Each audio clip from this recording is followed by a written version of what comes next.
रजनी को बचपन से ही पेंटिंग का बहुत शौक था। वो हमेशा से ही पेंटर बनना चाहती थी, पर उसके माँ और पिताजी ने उसको कभी भी इस चीज के लिए सपोर्ट नहीं किया और उसकी शादी नीरव से हो गई। नीरव रजनी को बहुत प्यार करता था, पर रजनी हमेशा चुपचाप ही रहती। वो इस शादी से खुश नहीं थी। वो ये शादी नहीं करना चाहती थी। उसे तो हमेशा से पेंटर जो बनना था। अपने इस सपने को वो नहीं पूरा कर पाई, इसलिए वो हमेशा उदास रहती थी। रजनी, बहुत ही बढ़िया फिल्म लगी है, कल देखने चले? नहीं जी, कल मुझे बहुत काम है, मैं नहीं जा पाऊंगी। अच्छा तो कोई बात नहीं, संडे को चलते हैं। देखिए, मुझे फिल्म देखना पसंद नहीं है। आपको जाना है तो चले जाइए। नीरव को मना करके रजनी वहां से चली जाती है और अपने बैग को खोलकर उसमें बंद पड़े ब्रश और कलर्स को देखकर रोने लगती है। रजनी, चलो ना कहीं बाहर खाने चलते हैं, कुछ तुम्हारी पसंद का। जी, मुझे नहीं जाना, मेरी तबीयत ठीक नहीं है। रजनी वहां से चली जाती है। नीरव को समझ नहीं आता कि रजनी उससे इतना दूर क्यों रहती है। वो जब भी उसके साथ वक्त बिताना चाहता है, रजनी कोई ना कोई बहाना बना देती है। एक दिन घर पर कोई नहीं था। रजनी घर का सारा काम जल्दी से खत्म कर लेती है। घर पर अकेले होने के कारण वो सोचती है कि वो आज पेंटिंग करेगी। वो अपने कमरे में जाकर पेंट ब्रशेस और कलर्स निकालकर जैसे ही कलर मिक्स कर रही होती है कि दरवाजे पर बेल बज जाती है। अब कौन आ गया इस वक्त? इतनी मुश्किल से तो मुझे पेंट करने का मौका मिला है। रजनी दरवाजा खोलती है तो उसकी सास अपनी सहेलियों के साथ खड़ी होती है और सब घर के अंदर आ जाते हैं। बहू, सबको शरबत बनाकर पिला दे, बाहर तो बड़ी गर्मी है। जी। रजनी पेंट ना कर पाने से उदास हो जाती है। उसे गुस्सा भी आ रहा होता है कि उसने इस शादी के लिए हाँ क्यों कह दी। वो रसोई में जा रही होती है कि उसकी सास उसे रोकती है। बहू, सबके खाने का भी इंतजाम कर लेना, आज का लंच तो ये सब यहीं करेगी। हाँ। रजनी बिना कुछ कहे रसोई में चली जाती है। सबके लिए खाना बनाती है।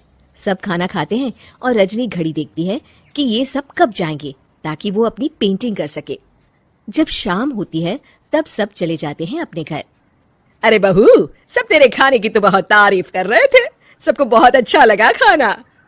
आपको मुझे सुबह बताना चाहिए था ना कि आपकी सहेलियां आ रही हैं। पता भी है कितना वक्त लगा सारा खाना बनाने में। अरे बहू, तू ऐसे कैसे बात कर रही है मुझसे? तो और कैसे बात करूं? मैं इस घर की कोई नौकरानी नहीं हूं कि इतना काम करूंगी। रजनी अपने कमरे में जाकर दरवाजा बंद कर लेती है। शाम को जब नीरव आता है तो उसकी माँ उसे पूरी घटना के बारे में बताती है। क्या? रजनी ने आपसे इस तरह बात की माँ? हाँ, और पता नहीं उसे क्या हो गया है, शाम से बाहर भी नहीं आई है। मैंने तो कई बार आवाज दी, खाना भी नहीं खाया उसने। तू ही बात करके देख ले बेटा। नीरव अपने कमरे का दरवाजा खटखटाता है। रजनी, दरवाजा खोलो, मैं हूँ। रजनी दरवाजा खोलती है और फिर वापस जाकर अपने बिस्तर पर लेट जाती है। रजनी, माँ से बात करने का ये क्या तरीका है? मैंने कोई गलत बात नहीं की है। अरे तुम क्यों ऐसे बर्ताव कर रही हो सबके साथ? क्या तुम इस शादी से खुश नहीं हो? रजनी कुछ नहीं बोलती। अरे बताओ मुझे रजनी, क्या ये शादी तुम्हारी मर्जी के खिलाफ हुई है? हाँ, मैं ये शादी कभी नहीं करना चाहती थी। तुमसे क्या, मैं किसी से भी शादी नहीं करना चाहती थी। रजनी रोने लगती है। चुप हो जाओ रजनी, बताओ मुझे, तुम क्यों नहीं करना चाहती थी शादी? रजनी बेड के नीचे से अपने पेंटिंग्स, कलर्स, ब्रश, पेपर्स निकालती है। इतने में उसकी सास भी कमरे में आ जाती है। ये देख रहे हो, ये थे मेरे सपने। मैं पेंटर बनना चाहती थी, पर माँ पापा ने कभी सपोर्ट नहीं किया और मेरी शादी करवा दी। मेरे सारे सपने टूट गए। हर वक्त बस गुस्सा आता रहता है मुझे। मैं जानती हूँ कि आप लोगों की इसमें कोई गलती नहीं है, पर मैं क्या करूं, मुझे समझ में नहीं आता। रजनी फूट फूट कर रोने लगती है। माफ कर दीजिए, आप दोनों के साथ मैं बहुत बुरा बर्ताव कर रही हूँ। अरे रजनी बेटा, चुप हो जाओ तुम। नीरव पानी लेकर आता है। ये लो पानी पियो और शांत हो जाओ। रजनी पानी पीती है और उसकी सास पेंटिंग्स देख रही होती है। अरे नीरव, हमें तो पता ही नहीं था कि हमारी बहू कलाकार है। अरे कितनी अच्छी पेंटिंग्स बनाई है, देखो तो। ये वाली तो मैं अपने कमरे में ले जाऊंगी। आपको ये पेंटिंग्स अच्छी लगी? अच्छी नहीं, बहुत अच्छी लगी। और तुमने हमें बताया क्यों नहीं?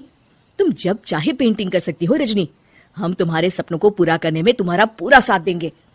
हाँ बेटा, हम कला की कद्र करते हैं। हम कलाकार तो नहीं, पर मुझे गर्व है कि मेरी बहू एक कलाकार है। रजनी, नीरव और सास तीनों हंस पड़ते हैं।